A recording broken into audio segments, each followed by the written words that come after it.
Welcome to the Human Capital Innovations Podcast.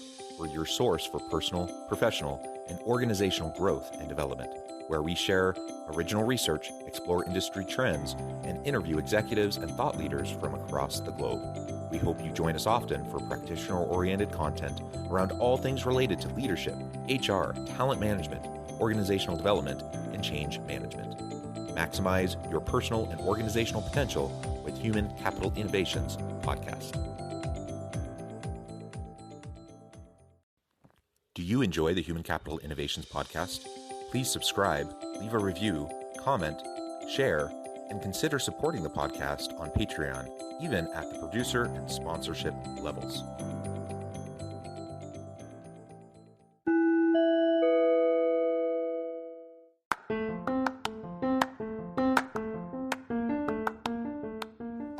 Welcome to the Human Capital Innovations Podcast. In this HCI Podcast episode, I talk with Luis Merchant about shifting human capital strategy and acquiring talent in the cannabis industry.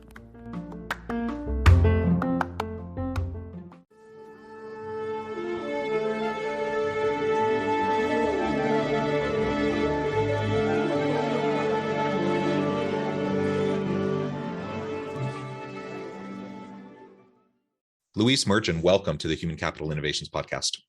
John, thanks for having me. It is a pleasure to be with you. You're joining us from the Miami, Florida area. I'm south of Salt Lake City in Utah. And today we're going to be talking about the shifting human capital strategies to acquire talent within a very particular and specific industry. We're going to be talking about the cannabis industry. Now, we've talked a lot on this podcast about the changing nature of work, about the Great Resignation, acquiring talent, human capital strategy. All of those things are things that we've discussed at length in the past with other guests, but we've never actually specifically talked about these things within the cannabis industry, which is a huge growing industry.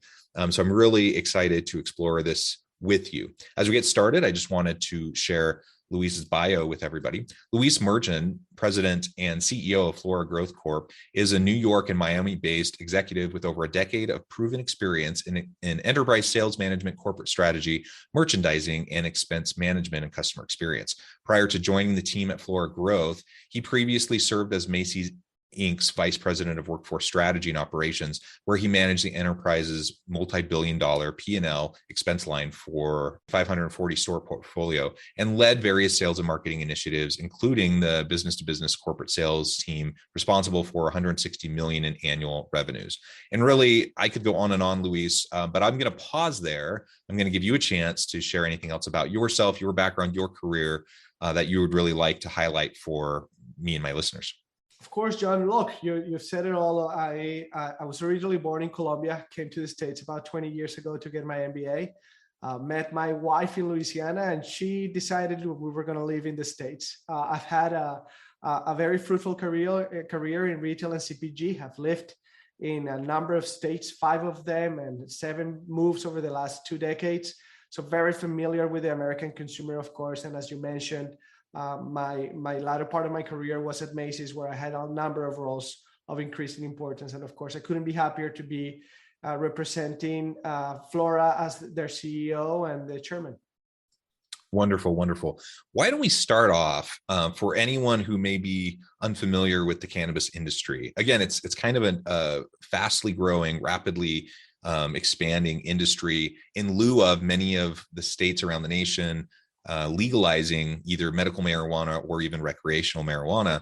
So talk to us a little bit more about the industry generally, and then we can zoom in on shifting human capital strategy. Yeah, of course, Jonathan. I mean, the global industry, and it's a global industry, right? Is booming, and it's just at the early stages, but it's already estimated at over $200 billion. Out of those $200 billion, almost 50% of the revenue contribution is coming from the United States. As you know, over 35 states have legalized medicinal cannabis. 15 states have legalized recreational cannabis. There are a number of products and categories that are already broadly distributed in 48 out of the 50 states. It's a booming industry. And of course, one that represents what we believe is a generational opportunity for consumers to move from chemical to plant-based wellness alternative. Yeah, and it's really interesting. I mean, even in a place like Utah, we're among the reddest of red states, super conservative, and we also have legalized medical marijuana in Utah even. So it really is becoming more and more acceptable and accessible to many across the nation, and like you said, even across the world.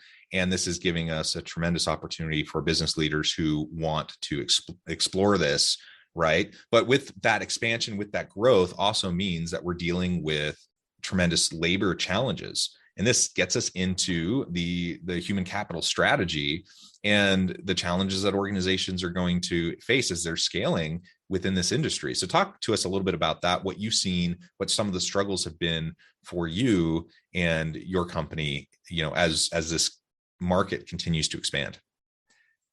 Yes, John, I was thinking before our interview about that specific question. And I think I would start by sharing my personal story. I had a very traditional trajectory as a professional. I'm an engineer, I have an MBA, went to graduate school, then I got a job at a very reputable top Fortune 100 company, and then continued to move up the corporate ladder.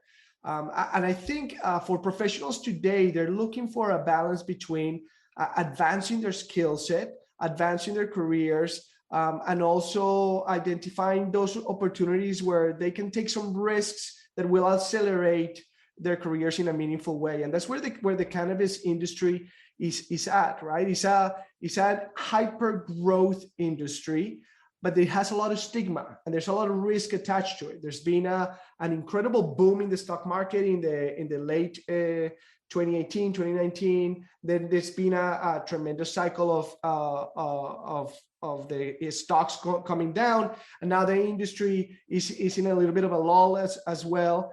All in the fundamentals of the industry are continuing to improve. So I think for a company like mine, it's incredibly important to show candidates why this industry has long-term potential. And once we're able to show that to talent that is in more traditional industries, they're more willing to come and take the risk and jump on board. Yeah, so there's certainly the risk, with just a new emerging industry, right? That's certainly the case as you just described. There's also the social stigma around cannabis, and I think that's lessening, right? But we have the in the United States, for example, the war on drugs and this, the criminalization of marijuana, possession of marijuana, even 3 strikes laws, all of this, right? So we have all of that baggage, all of that social context around the usage of it. And I think, especially for medical use, it seems like that stigma is getting quickly erased. But I think it's still there largely for recreational use, at least in many parts of the country. And so I imagine that makes it challenging sometimes to hire good talent, when people may have some, either it's just the social stigma or they may have some sort of a moral, ethical kind of hang up about, working within the industry, working in a cannabis company. Thoughts on that and how you've addressed that in recent years?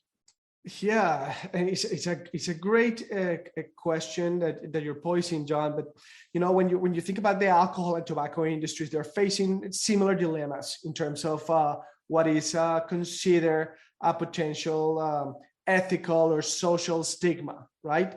We know that tobacco is really bad for your health. Still, like some of the tobacco companies are some of the biggest companies out there in the world. Now, the difference between cannabis and alcohol and tobacco and some of the other vice industries that are out there is that cannabis not only presents opportunities from a recreational standpoint, but it also presents a tremendous amount of benefits from a therapeutic and pharmaceutical standpoint. There's enough scientific-based research already published today that shows that cannabis can treat a number of ailments. And there's a number of them that are plaguing humanity today, like pain, and as an alternative to opioids, which are addictive, like insomnia, like anxiety. And then, of course, there's been medications that are already broadly approved to treat epilepsy and other related brain illnesses. So you have the two components, a recreational one, but you also have this really clear path, scientific path to treat and improve the lives of people that are suffering from many ailments. So I think when you rely on scientific-based research and you can highlight that for perhaps candidates that have a higher social stigma, they're more likely to start joining companies such as ours. Yeah, I think that's a really good point. And you're absolutely right. The increasing scientific evidence around the medical uses and the therapeutic uses of cannabis, it's continuing to pile up. It's quite staggering. And it's interesting. I was just, I walk my dog. I have two dogs. I walk my dogs around the neighborhood daily, usually at least a couple times a day. And so I get to know my neighbors a little bit. And I have an elderly couple that's just kind of around the corner, around the block for me. And I often run into them and just say hi. And they're probably, I don't know for sure, but they're probably mid 70s, super conservative, super, just rigid around that social stigma. Right. And then they received the horrible news that the wife had cancer, right? And she's dealing with chemo and all of the challenges associated with that, just feeling miserable like death, just everything that comes with it, just such a horrible disease. I was walking around the park and I ran into him, the husband, one day just a month or so ago. And I was actually quite shocked. I was pleased, but I was shocked that they talked about how they had just gotten her medical cannabis card so that she could take medical marijuana. And literally within 2 or 3 days of starting to use marijuana, it relieved almost all of her symptoms and the negative outcomes of chemo, all of that. She was suffering so much. And then all of a sudden, almost like the light switch was flipping. She was feeling so much better. She was able to function. She was able to get out. She was able to just live her life. And this was a couple I never in a million years would have thought they would have embraced cannabis. But it just shows how quickly public attitude is changing and how quickly that stigma is declining. And I think for good reason, right? Because there are so many tremendous benefits. And even when you get to the recreational side, if there's still stigma and people are concerned, yeah, you think about it in comparison to things like cigarettes, vaping, alcohol consumption. I personally would really love for my children, I have 6 children. I would love, especially for my teenagers, I would love for them to not drink. I would love for them to not do recreational drugs. I would love for them to not smoke or vape or any of those things because of the negative health consequences.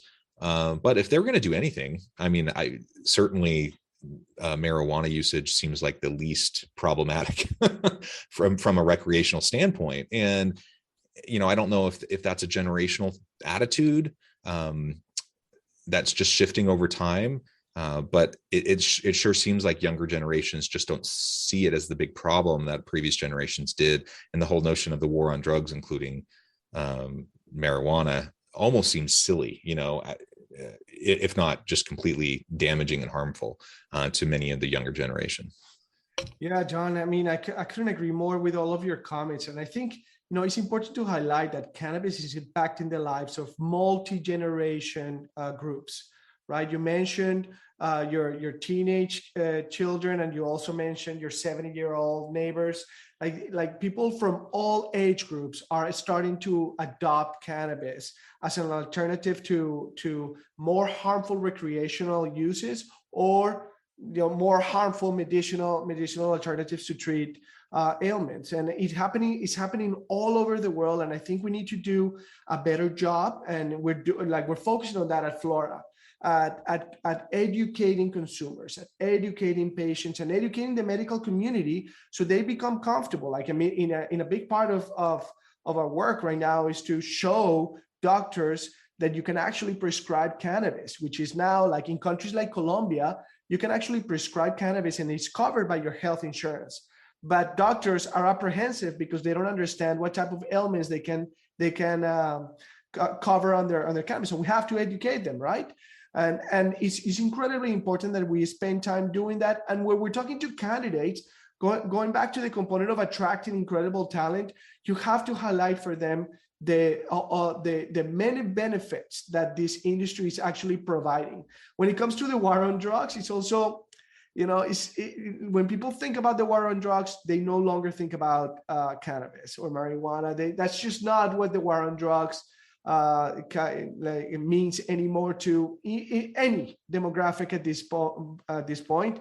I do believe that there's a little bit of work to do with regards to the government and the regulatory framework as it exists today to ensure that the entire population can feel comfortable.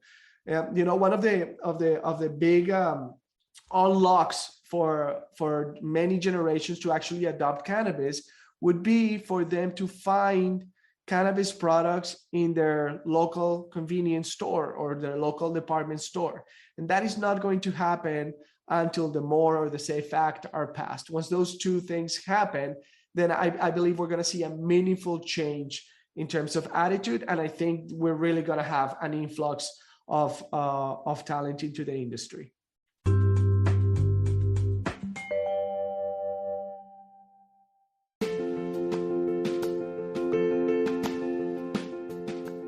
Check out my new book, The Future Leader, Creating and Transforming Next-Gen Organizations. Stemming from 2 decades of professional experience and over 600 in-depth interviews with executives, thought leaders, and scholars from across the globe, The Future Leader will help you explore the ordinary, everyday actions that will help you to prepare to lead in the future of work, to respond to an uncertain future, and to produce extraordinary results for individuals, teams, and organizations.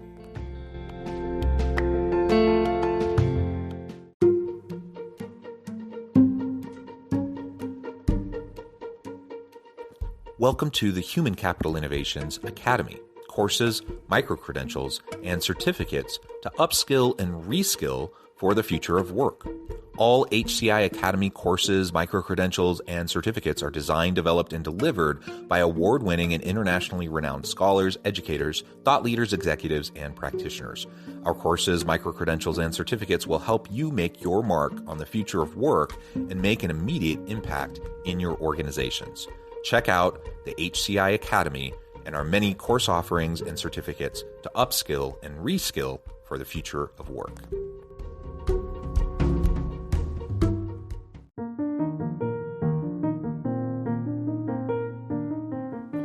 Check out our new weekly LinkedIn newsletter, Alchemizing Human Capital, exploring industry trends via original research and interviews with executives and thought leaders from across the globe.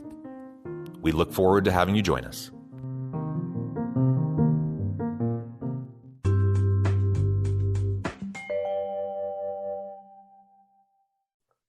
Yeah. I think that's wonderful. And I think this is an ever evolving and developing kind of an area. Let's talk a little bit more specifically about some of the biggest talent needs that you have within the industry. I mean, certainly like any industry, you have across all functional areas, you need people, good people. But where do you find the biggest gap in the needs that you have versus what you seem to be getting? I'm sure your industry is struggling with the Great Resignation and with people opting out of, traditional styles of work and doing more gig work and doing more contract work and whatever. I'm sure you're dealing with that just like everyone else. But where do you see that biggest gap? Yeah, look, I think you're absolutely right. Surprisingly, the needs of the cannabis industry are very similar to the needs of any other industry, John. So you hit that right in the head.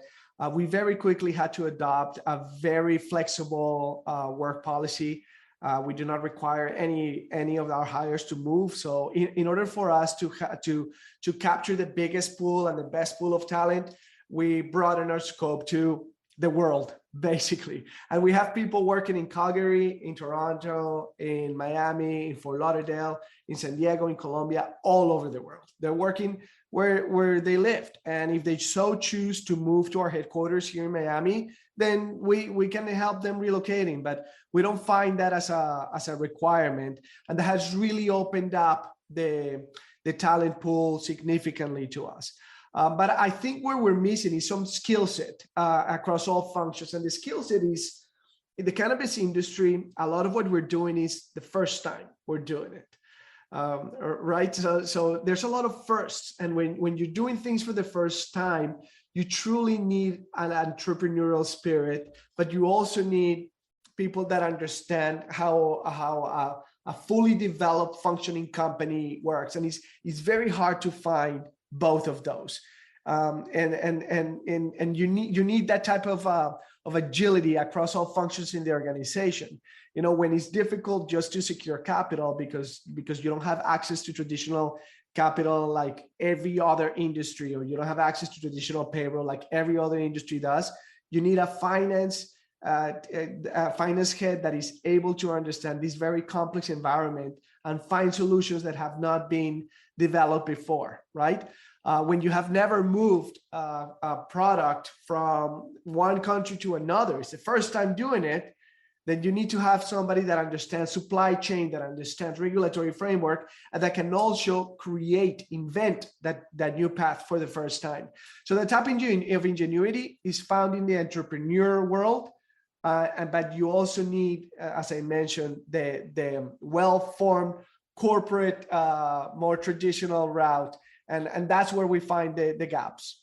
Yeah. I think that's really great framing of the gaps and the challenges that you're dealing with. Like you said, similarities to other industries, of course, but there are some unique aspects of this particular industry and just the nascent stage of the industry, right? And the development, the growth of it brings unique challenges. And you said it, the entrepreneurial spirit, the entrepreneurial mindset, I think is as important now. I mean, really in any business, I think that's important. You need agile people willing to adapt and to adopt and change as the needs of the market change around them, but particularly in an emerging market, in an industry like this, I think you just have to be super adaptive if you hope to weather the challenges that are inevitable, that are going to come, and just dealing with things like, you know, there's social stigma in many products and industries, but the nature of this particular industry and this particular set of products,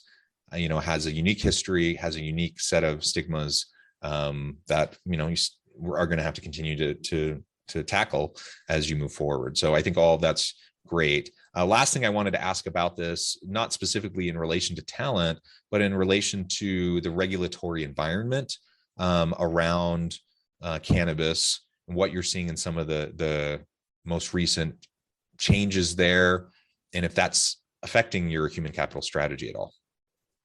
Well, it certainly is. I would say there's two ways in which I can answer this question: is the regulatory environment inside of the United States, and then that outside of the United States is exceptionally complex.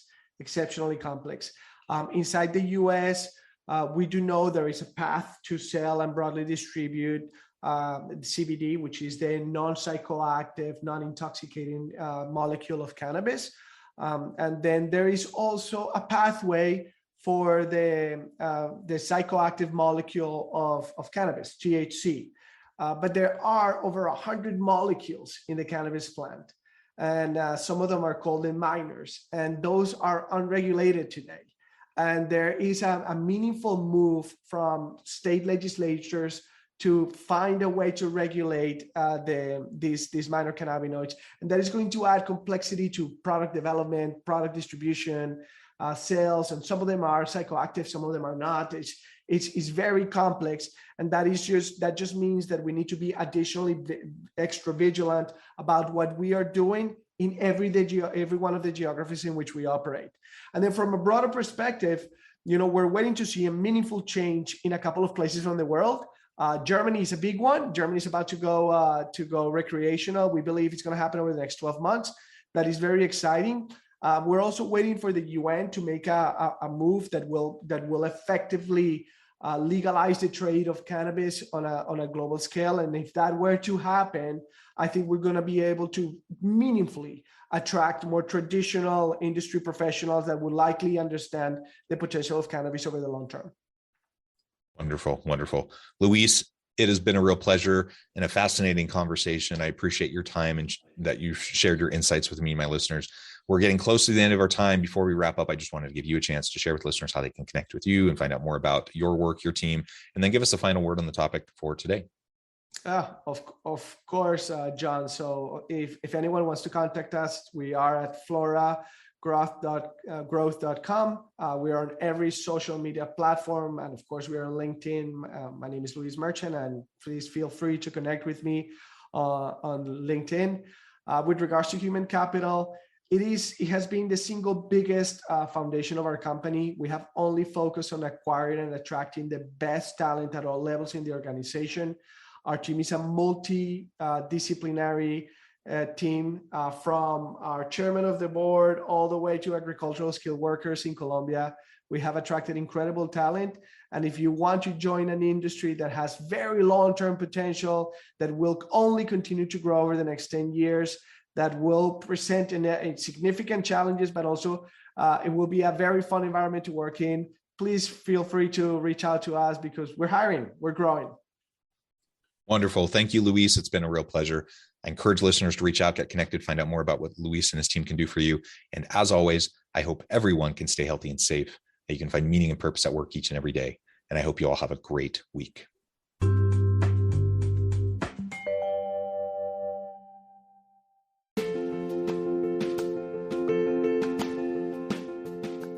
Bluer Than Indigo Leadership, the journey of becoming a truly remarkable leader. Early in my adult life, I learned about an Asian proverb that translates as bluer than indigo. If you think about the color indigo, it is a brilliant, deep, and vibrant blue, what some would call the bluest of blues. To have something that is bluer than indigo is rare and truly remarkable. Contrary to popular myth, there is no one-size-fits-all or cookie-cutter approach to effective leadership. There is no silver bullet, no secret sauce, no go-to model that will solve all of your problems. The truth is, great leaders have all had their unique strengths and flaws, and have all had to discover and then pave their own distinctive path in their life's journey to fulfill their leadership potential. Bluer Than Indigo Leadership will help you discover your own path and explore those ordinary, everyday actions that will help you respond to an uncertain future and produce extraordinary results for your individuals, teams, and organizations.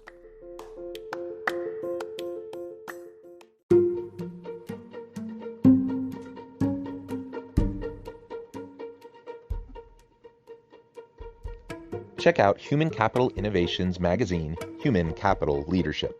Human Capital Leadership is a free, interactive e-magazine with the mission to help individuals, leaders, and organizations find innovative approaches to maximize their human capital potential.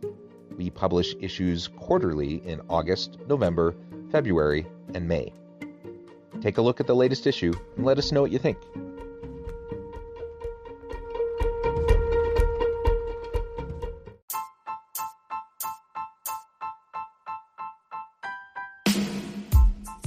The alchemy of truly remarkable leadership. Ordinary, everyday actions that produce extraordinary results. Consider how the nature of work has shifted over the past 50 years. With increased globalization, rapid technological advancement, and the shift in economic composition, the average job of today looks very different than the average job of 50 years ago. What will the jobs and organizations of tomorrow look like? Moreover, what does this all mean for organizational leaders? What are the core competencies and capabilities of organizations and their leadership that are prepared for continued disruption and geopolitical and socioeconomic shifts? Regardless of what the future holds, increasingly, leaders need to be socially minded, data-driven, decisive, champions of talent, and disruptors of the traditional notions of leadership, teams, organizations, and work. The alchemy of truly remarkable leadership will help you to explore your own leadership competencies and capabilities and consider ways to apply and implement them into your workplace and personal life.